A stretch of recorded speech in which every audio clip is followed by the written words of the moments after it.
Variety Boxing with Frank Warren and Queensbury here at new Peacock Gym with the Guvnor, Lord Bowers, veteran fight guru. Martin, you swerved the last interview. We came down to do you, so we've got a little bit to catch up with. No problem, Richard. Sorry about that, but I'm going to try and do it chronologically. Did I say that right? Probably did. What are you asking me for? So if we go back, I think we need to go back to Louie Lynn. Right. Now he had a great title win against Perez. Yep, good fight. His approach was energetic as usual. That's Louie. Yeah. He admits himself, but maybe he needs to become a little bit more economical.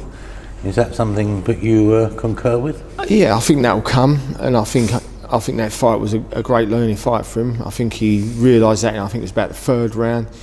He realised, this ain't going to be over anytime soon. He was tired? Anytime soon, and he, I think that's something he'll work on, and he'll grow into, shall I say. Well, how do you go about training that? Or even for him, it's just his natural instinct to throw hundreds of punches.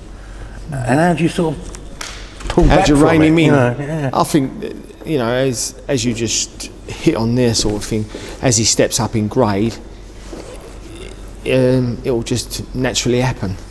But you can't take away his spirit and his enthusiasm and his energy. That's what makes him him. Yeah. So, we have to be careful that we don't break that, or, we wouldn't want to take that away from him. Good opponent, good win, nice belt, means the world to him. Yeah, definitely. It's his first title, and meaningful title, and he was in a meaningful fight with a good fighter, as we see on the night. Obviously, we knew he was going to be a tough customer, and I'm glad Louie got the rounds, because that's what he needed, to take him to that next level. What is next for him in an ideal world? To be fair, the British has been mentioned, isn't it? Without talking out of turn, Francis is his manager. We train him here, and he works alongside all the boys. But that's for Francis to decide. But I think he's definitely at that championship level now. Well, Louie himself, sort of after the fight and in the days after, sort of called on the British. Yeah, rightly so, because that's where he, any fighter in England, if you say to them, "What do you want to be?" They all want to be British champion. But it's a process. It takes time. It don't happen overnight. And like I said, Francis is guiding him, and I'm sure he'll pick the right fights at the right time. Would you like him to have another one or two, sort of just? He's still under 10 fights, isn't he? Yeah. I'd like him to have another title fight, perhaps to defend that fight, similar to what Chris is doing. But look, we're in strange times, and I know we've said it before. We're just coming out of this pandemic. We might get more shows. We might be able to get the boys out a little bit more regular. Things could change, but we'll have to wait and see. Yeah, you kind of got to seize the moment still, haven't you? So. Yeah. You went up to Bolton with Billy Allington. Yep. For a Southern Area title eliminator. He fought Jamie Robinson, Ginger Rocket. It was a draw.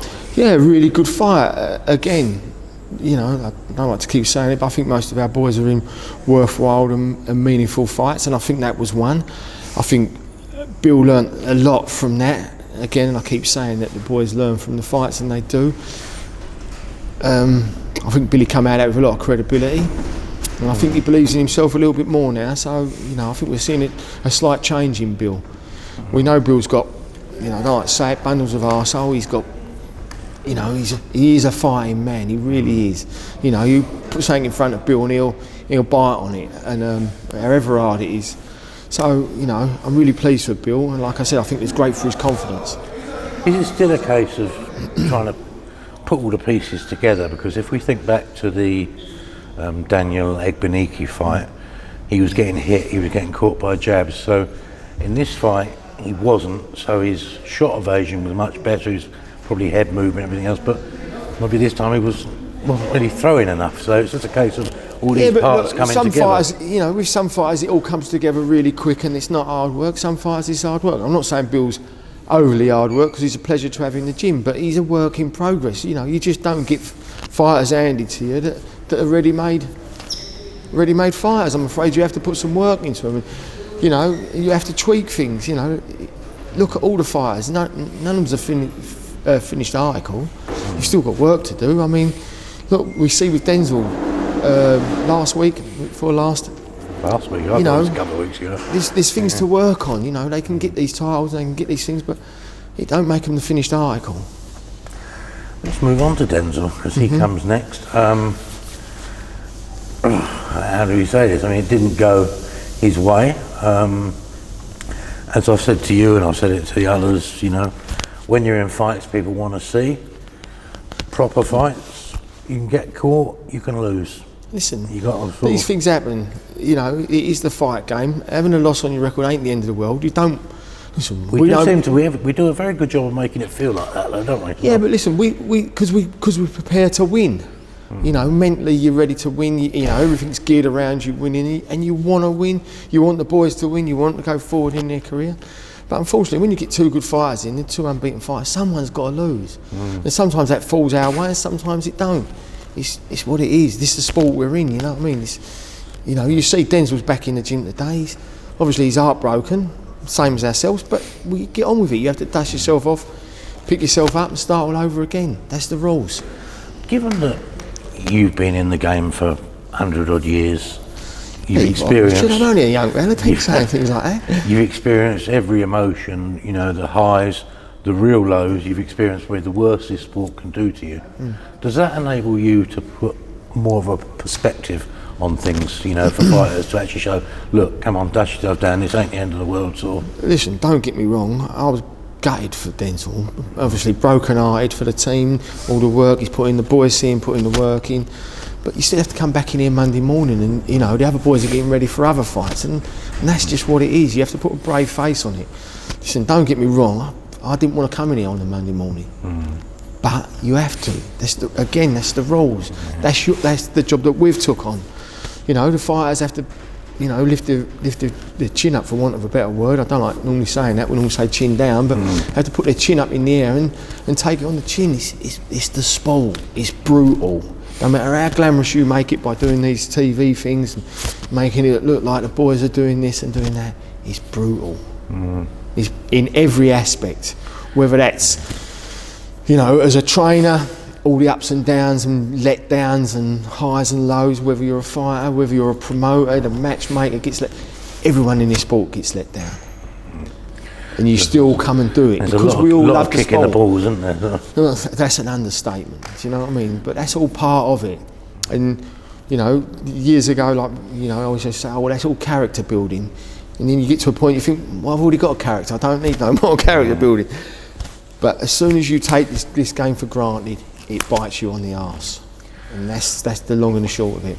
Right, you can't bat this one off onto Francis, because Denzel is managed, trained and everything by you, Tony, Ray. So what are you, in our art of arts, what do we want to do? How do we see it going forward? Is that what you're going to ask me? Pretty much, yeah. Well, you're going to ask the questions now? No, I'm just preempting you, sorry, but I'm just thinking, well, look, in an ideal world, obviously, after the fight, you have to sit down, let the dust settle, talk about how we plan the future going forward. Got a meeting with Frank this week. In an ideal world, I'd like to get 2 fights in this year for Denzel. You know, obviously, you know, one to get him back into the ring and under the lights. Not that he let us down in any way, shape or form. Listen, this is the fight game. You're fighting at, you know, not far off the elite level. And that's taking nothing away from Cash or taking nothing away from Denzel. They're both on the doorstep of an elite level, like, you know, the Canelos, the Billy Joe Saunders is the next step, and, you know, your Leon Williams, they're all the next step for them 2 boys. So they're on the edge of that. And like I said, he got stopped at that level. It's just a split second mistake. So for me, ideal thing, get Denzel back in the ring. He wants to get back as soon as possible. Obviously, we've got our time period when we can't spar or do anything, and then we'll have a little bit of a time period when we have to start sparring again and getting ready. So we're probably 10 weeks away from being out, and I'd like to get him 2 fights in this year, which is possible. It's doable. You know what I mean? It's not the end of the world. Like I said, it's a loss at an high level, and what I thought was going to turn into a really entertaining fight for the fight fans and the public. But these boys punch hard. It happens. Yeah, I mean, a short fight could still be exciting, can't it? It can. You know what I mean? Like I said, the second round weren't bad. The first round wasn't good for us. Second round, he sort of put in. But listen, it's boxing. There ain't a script. No. There ain't, even though you've got a plan, there ain't no script. Right, Martin, any other news? Anything else you want to tell us? Anything coming up? Not Daniel going in with Bogdan Dinu. I think it's a very good fight title. for Dan. Yeah, it's a good fight. He's got a title on the line and all. I mean, obviously I only have phone contact with Dan now because he's doing his thing. But, we all wish him well. We want to see him go on and go forward. You've still got to do that management work, haven't you? So? Yeah, listen, it is what it is. Listen, this is boxing. There's no other sport like it, isn't? No other business like it. Nothing else compares to it. Whatever you think's going to happen, don't. And when you think something ain't going to happen, it does. It's just, no matter how much work you put in or what you do, it can always change. A little bit of light seems to be appearing at the end of the tunnel in terms of more shows. People are talking about shows and everything now. So hope for Ryan, Tom, you need to get a debut for Dorian, that sort of thing. We know I've been driving people mad, but it is what it is. Like I said before, we've been fortunate. We've had the spotlight shined on a few of our fighters, and we've been really lucky getting them out. But there's loads of other kids up and down the country who are in the gym in the same position as these boys who ain't got out. And again, that's boxing. They seem to have stuck at it, don't they? I mean, but listen, if that's what you want to do, you will. If that's what you want to do, you will. Martin, thank you very much, sir. Richard, thanks everyone.